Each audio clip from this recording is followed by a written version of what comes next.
Hello and welcome to www.luxurytolast.com. Today I'd like to talk about watch collecting, and I'd also like to give a bit of a perspective that I've gained from many years of loving watches. And firstly, I'd like to reflect on a great article I read on the internet, and it was an article which is on my website. If you go to www.luxurytolast.com, if you go to watches, it's an article called Watch Collecting, a Perspective from One Who Tried and Failed. And basically, it's a story of a person who's collected watches for a number of time. And what he's basically said is that, I'll just read some of his writing there. Watch collecting is an interesting pursuit and can mean very different things to different people. There is no right answer, only what works for that individual. Some people enjoy a rotation of 3 to 10 watches, happily going to the safety deposit bank or the safe to pull stuff off the winder. Others keep a few timepieces on hand they wear regularly and leave the others, sometimes many others, wrapped in plastic. He goes on to say that in his attempt to build a collection, he had 5 or 6 watches, including a Rolex. He's had an IWC, a couple other brands there. And what he's saying is that the problem was I felt really distracted and could never bond with any of the watches. Between trading, selling, and scheming for the next hot watch, I was too busy trying to figure out how to rotate everything so I wouldn't feel guilty for having spent so much money. And he goes on to say, he says, it's as tiring as it sounds, and I took away the personal lesson I needed from it all. 2 or 3 watches is what works for my needs. Give me a couple of well differentiated and less frequently seen Rolex sports models for getting life done, and something truly superb. Either a Lange, a Patek, a Vacher and Concertine, on a strap for special occasions and general appreciation of traditional watchmaking. And he goes on to say, ironically, the 2 watches I owned 7 years ago, both sadly long traded off to pursue some new ticking trollop, fit that criteria to a T, and would have probably suited me perfectly for the rest of my life. A 16600 Sea Dweller Rolex and a Patek 5107 Calatrava.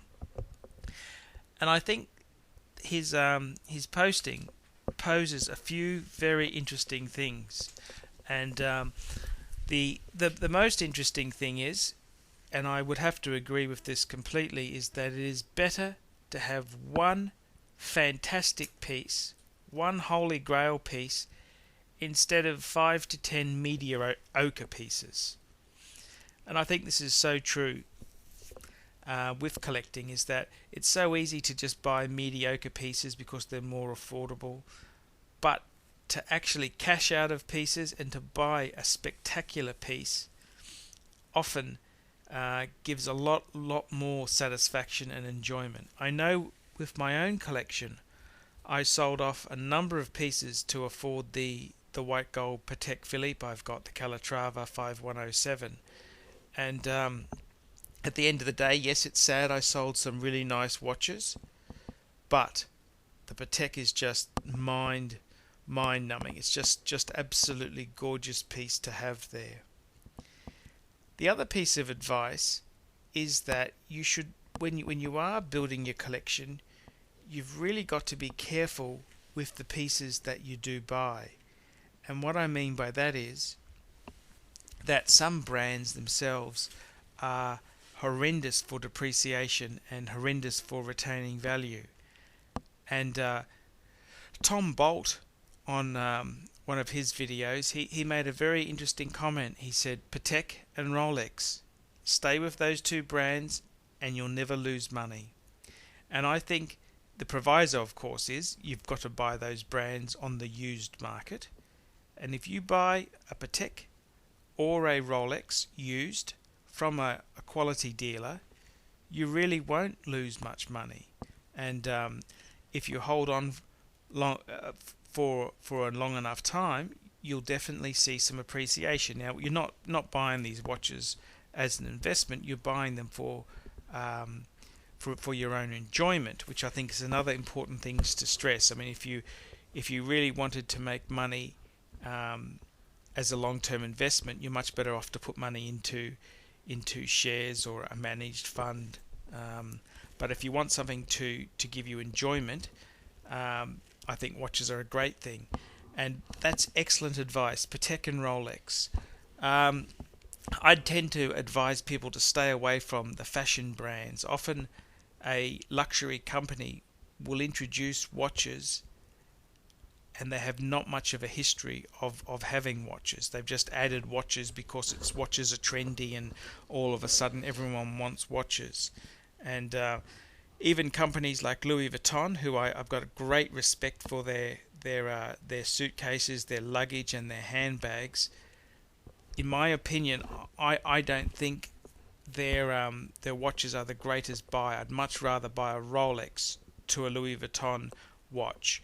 That's not to say the Louis Vuitton watches aren't beautiful. They've really had some gorgeous models there, which I've almost been tempted to purchase myself. The other brands are soft brands, like an English brand, Dunhill, and that brand's always been very soft. Brands like Ebel and Baume & Mercer, unless you're buying it second hand at a great discount, be very wary of these type of brands because they are very soft once they're not the latest model, and I'd really try and steer clear of any brand which isn't the top echelon of watches there. Cartier's a great brand. However, my one criticism with Cartier is that they don't retain the brand. They don't retain the models. And what I mean by that is they'll introduce a model and then it'll have a short life and then they'll introduce a new model.